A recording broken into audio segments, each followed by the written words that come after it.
Hi, everybody, and welcome to our first class encounter with audio media. As I warned you last time, you will be spending a lot more time listening to me talk in this unit than you did previously for reasons that I think should be obvious. So the lectures this week and next week are both somewhat longer than in the past because I am relying more on this mode of delivery to present new content and a little less on reading or on looking at pretty pictures.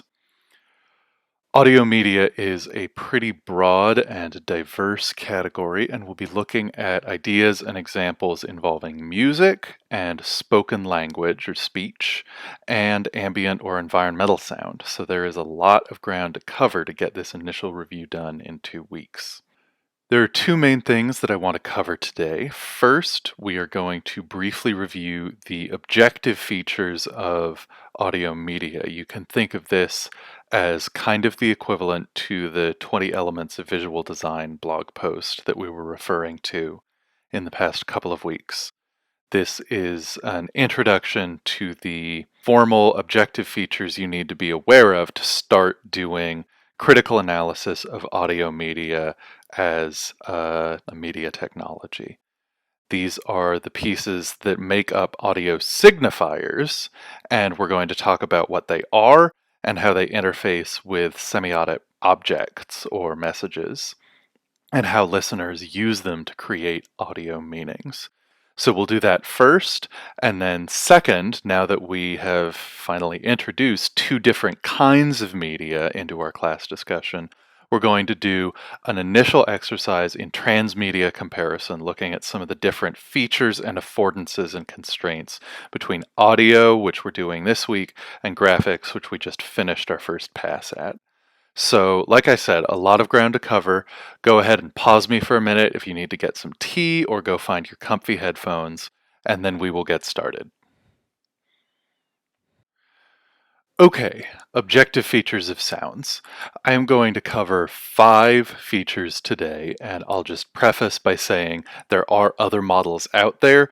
Music theorists and audiologists and acoustic engineers all have somewhat different ideas about what the key features of sound are.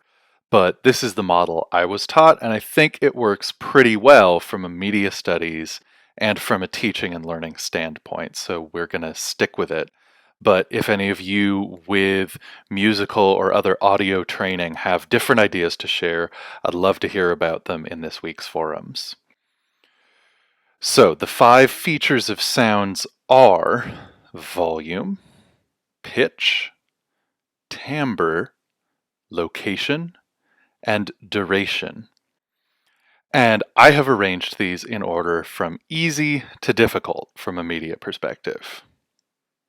I know that Kevin and some of you others who studied music are looking at this order like, what is he talking about? Easy and difficult in that order, but just bear with me and I'll explain at increasing length as we go along, because those last 2 in particular are going to take a few minutes to unpack.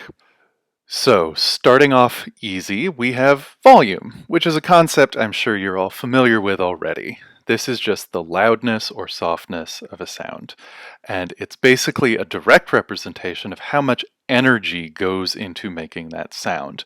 Loud sounds have more energy. Softer, quieter sounds have less energy. And we know this intuitively. Even if you've never thought about it in those exact terms before, you can just tell by listening. And that is all the explanation we need for volume. See? Easy. Next up is pitch or frequency, which we often interpret as the highness or lowness of a sound. I want to note here, however, that pitch doesn't actually have anything to do with height or vertical anything. Pitch and frequency are both terms for vibrational speed. So what we call a high pitch is actually a faster vibration, and a low pitch is a slower vibration. This is also related to the energy of a sound, but in a way that's maybe a little less immediately obvious than with volume. You need more energy to produce a faster vibration, but we don't always immediately notice that when we hear a sound. If you listen to this,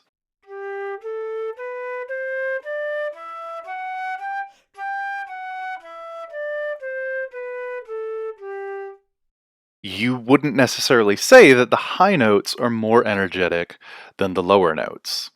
But then if you listen to this,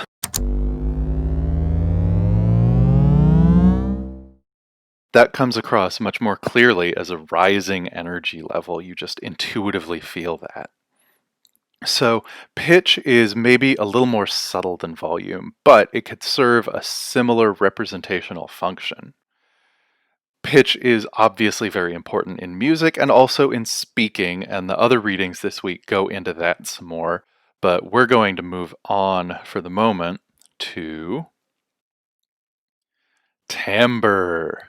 So this is maybe a term that not all of you were familiar with before right now, but timbre is the quality of a sound that lets us tell the difference between different sources, different sound sources. So you can immediately tell the difference between a piano or a trumpet or a human voice, even if they're producing the same pitch at the same volume. They're just different sounds, and the difference between them is their timbre. Here is an example from Mahler's Sixth Symphony.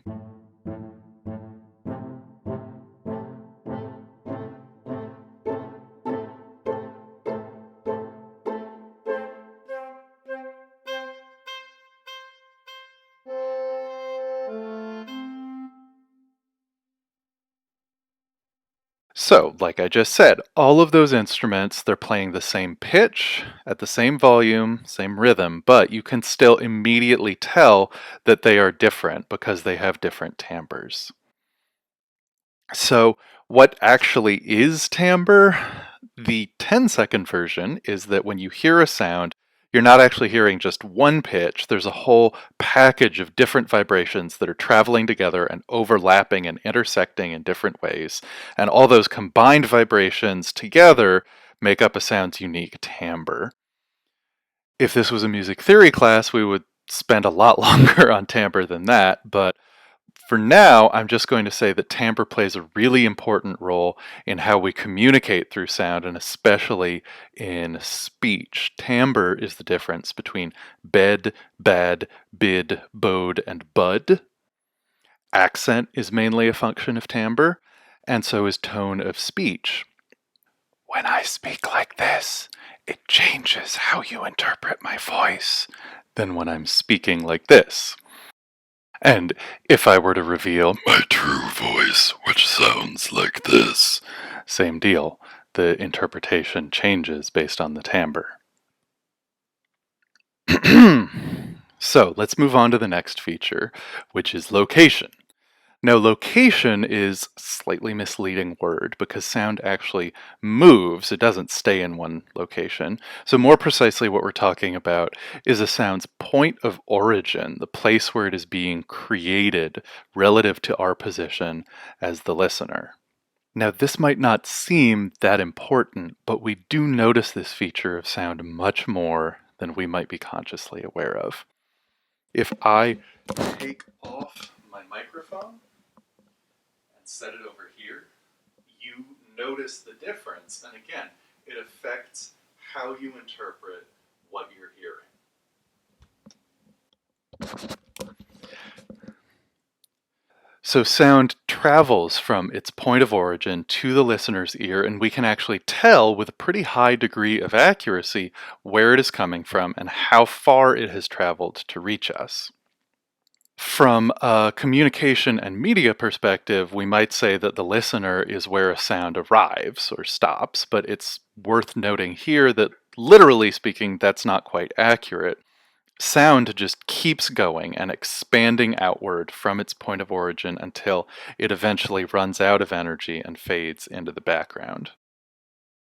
So, sound is physically present and moving all around us, and this gives audio media some interesting and unique qualities relative to other kinds of media. Compared to other media, it's actually weirdly difficult to avoid perceiving audio. I'm not so much talking about noticing or ignoring things consciously, but at the perceptual level, like we were talking about last week, sound is really difficult to block.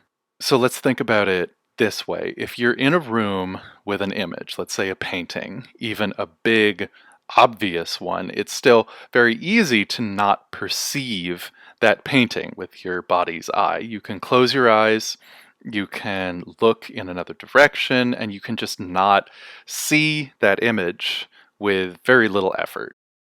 But if you're in the same room with a sound source, especially a loud sound source, it would take a lot of effort and probably special equipment like earplugs or noise-canceling headphones before you would be able to not hear that sound. And I'm not talking about ignoring or being consciously aware, but you can't avoid the perceiving, the perceptual process of sound because it is physically hitting you the entire time you are near its origin.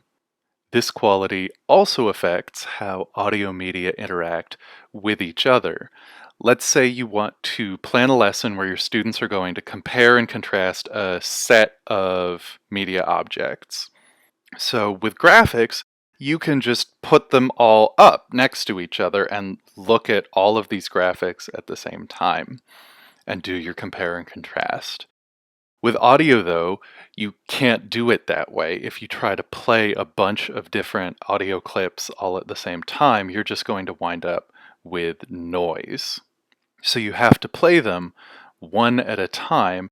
And so this already has implications for instruction because now you're making decisions about which order to present things in that you wouldn't necessarily have had to do using other media.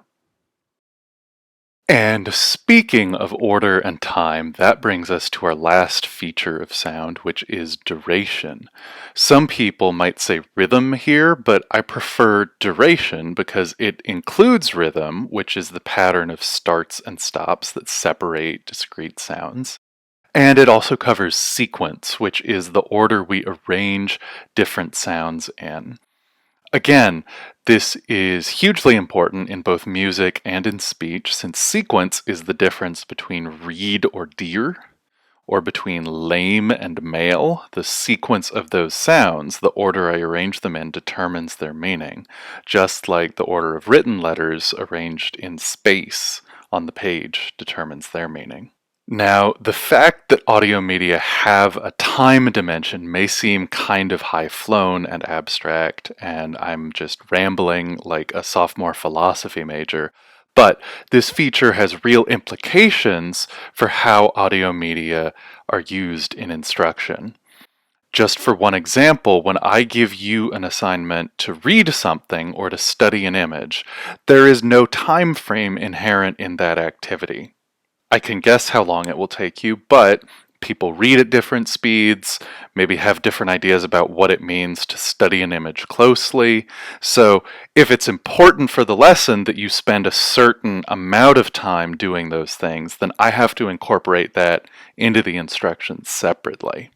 But when I assign you to listen to something, or to watch a video for that matter, but we'll focus on just listening, then I already know with a very high degree of precision exactly how long you are going to spend with that media object. And that time frame is a fixed feature that the rest of my lesson plan needs to fit around now. For another example, let's think about close reading and reviewing. If I assign you a written handout and ask you to do a close reading, take a couple separate passes through it, highlight passages, take some time to meditate on the really important parts, that is not logistically complicated for you to do. All of the stuff is there. You just have to go over it a couple times, maybe mark the spots you want to return to, and it's all there for you to do it. Now, if I ask you to do a close reading of an audio recording, now that starts to get a little more complicated. You can't really linger in one section if you want to focus on that without stopping and rewinding over and over again. And while you're stopping and replaying that section, the rest of the audio isn't playing. In a very real sense, it is not there. There's no perceptual sound there apart from the section you're listening to, which then makes it much more complicated if you want to try to navigate back and forth to find the important parts to review, because you don't have those guideposts of the signs that are just sitting there waiting for you to pay attention to them. You have to go and make the recording reproduce them over again. So if, as an instructor, I want to do this assignment, this close reading with audio media, I have to account for the fact that this is more logistically complicated and I need to provide the necessary scaffolding, pedagogically or technologically or both, in order to make that lesson work with audio media. So, those are the formal features of sound you need to learn to notice and to consider as we start evaluating audio media. I expect that at least some of these ideas are new to you, but I hope that I've made the case that these aren't just interesting academic considerations for audio nerds, but they have real-world implications for instructional design that incorporates audio. We talked last week about the very intimate and complex relationship between perception and cognition in the domain of visual media, and now, this week, we're introducing a new kind of perceptual experience with audio media. And so the first thing we need to ask is, how does this difference in the perceptual process affect the cognitive and the learning process when we use these different media? So that brings us to the second topic I want to cover in this lecture, which is transmedia comparison. We're going to take a first shot at that question of the different perceptual qualities of audio media versus graphic media, and what that implies for how they function as examples of technology for teaching and learning. I want to look at two layers of this question. First, we'll do a side-by-side of the formal qualities, the signifier pieces, and then we'll look at some examples of differences in affordance and constraint of different media that are created out of that. So starting off with the signifiers, I made you this chart to help visualize the comparisons a little better. By the way, this is an example of what Calancis and Cope call synesthesia, presenting information through multiple media at the same time, with graphics and with speech. So just be aware of that and let me know how it works in the discussion. I've included audio and graphic media to compare, and I've also included writing over here on the right, just as a third point of comparison.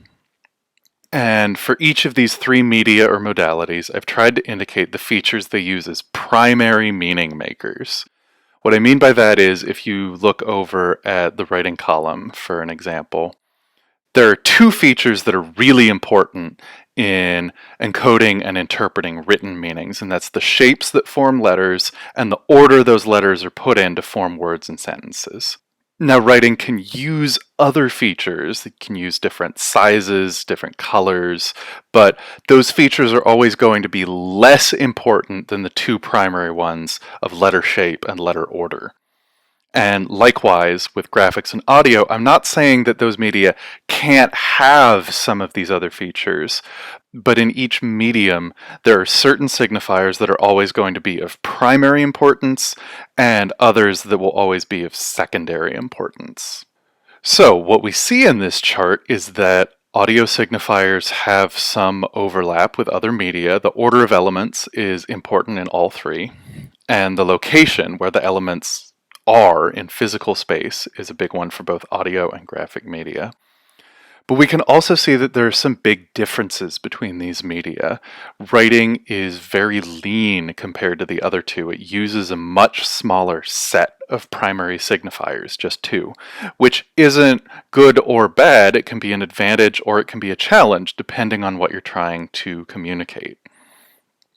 Audio has this whole set of primary signifiers down below that just don't really exist in the other media. We just talked about energy at the beginning, how when you listen to a sound, you automatically know how much energy it took to make that sound in terms of both volume and frequency.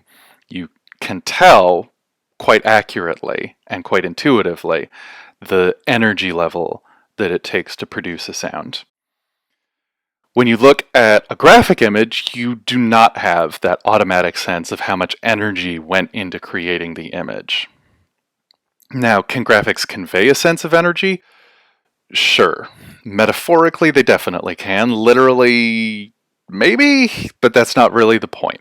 The point is that there are obvious and automatic features we notice in different media, and those have an effect on how we use those media to communicate and to interpret meaning. So sound moves just by default. That is just how audio media work, is through movement. And as listeners, we are automatically aware of that whenever we listen to audio. Can graphics move? Yes. Is that their default setting? No. So what we perceive and whether that perception is intuitive or conscious, it all depends on these different primary signifiers and these different formal features of media. Now, if all that sounded like I was segueing into talking about affordances again, that's because I was. Different features of media lead to different affordances and also to different constraints. I've mentioned constraints very briefly once or twice already, but now I'm formally introducing them as the complementary concept to affordances in design thinking. They're not opposites, so don't believe anyone who tells you they are, because that person doesn't know what they're talking about. Way back at the beginning, one of the aspects of affordances we identified is that they are not mandatory. Affordances guide interactions, but they don't determine them. So affordances we can think of like suggestions, basically, made by the designer. And then constraints, those are the actual hard requirements of a design. These can take two shapes. They can be things you cannot do or things that you must do. You can think of them like negative and positive. So with audio media, a negative constraint, something you just cannot have, is color. That's not a feature of sound. It is literally impossible to have an audio recording with color.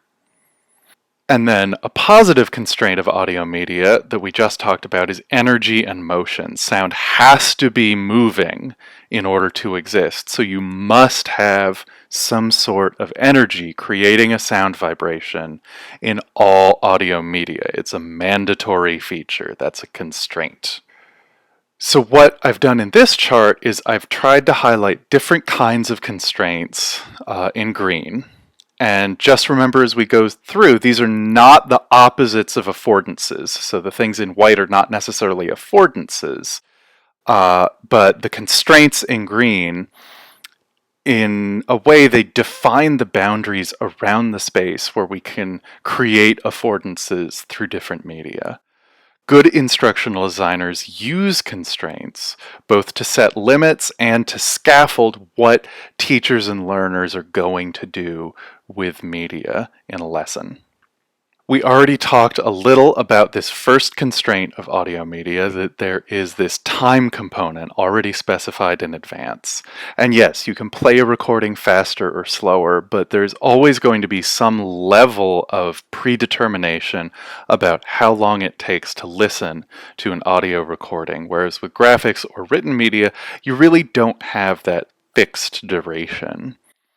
So that is a constraint when you're designing an audio-based lesson, but it's not a lack or a limitation of audio. It can actually be helpful. It sets an expectation and a guideline, and you can use that to shape the rest of your design. Next down, audio is linear, and so is writing. You have to listen to audio recordings in the intended order to get meaning out of them. You can't play them backwards and expect to hear the same thing. And writing is the same, but there the order is the arrangement on the page in printed space. Graphics, like image-based graphics, don't necessarily have that constraint, which can be either a benefit or it can be a source of confusion if you don't know where to start or how to interpret the arrangement of different parts in a graphic. So again, constraints provide structure. They require you to interact with media in a certain fixed way, so you don't even have to think about that part of the interaction, and you can focus on interpreting the other elements of your perceptual experience.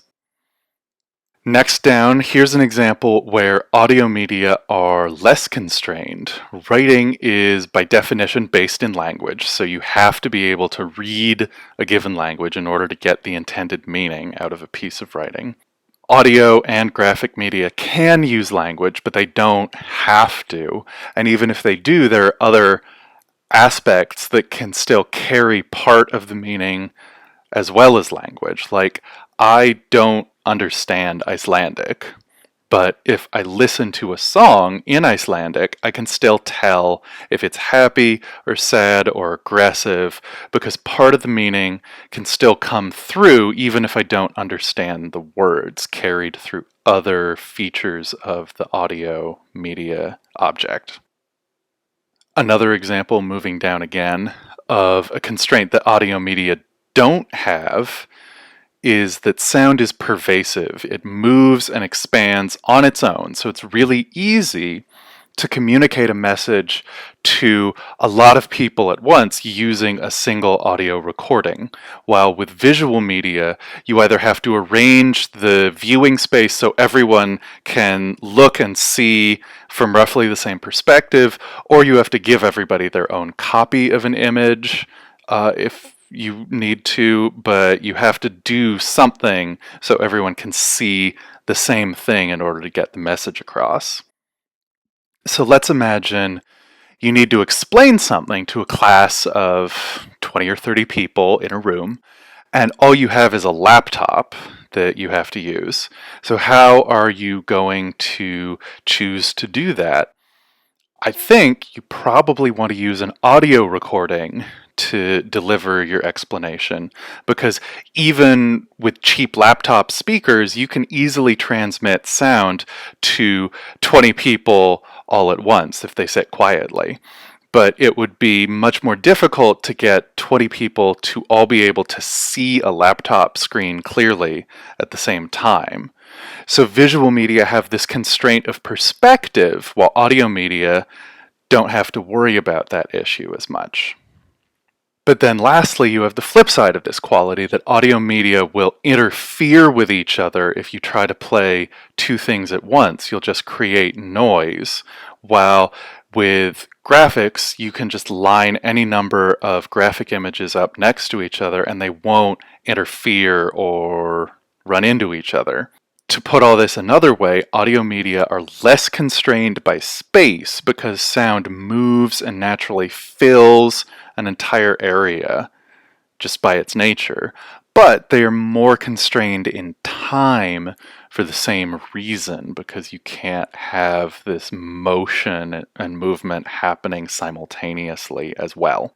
And just to repeat one more time, media constraints are not drawbacks per se. I don't want you to think of constraint like that, but they are factors that set limits and frameworks around the way you can design instruction with different media.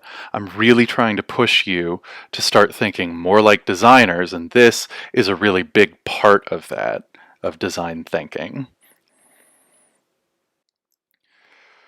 Whew. So that was a lot. I hope you don't feel too overwhelmed, because if you do, it will be a little trickier to go back and review something I talked about than it would be if I had written it down. So sorry about that. I am really looking forward to hearing your responses in the forums this week. We have a lot to talk about this, and there are some other readings, which are mostly listenings again. And there's a lot more to come after that, so stay tuned, and I will talk at you again real soon.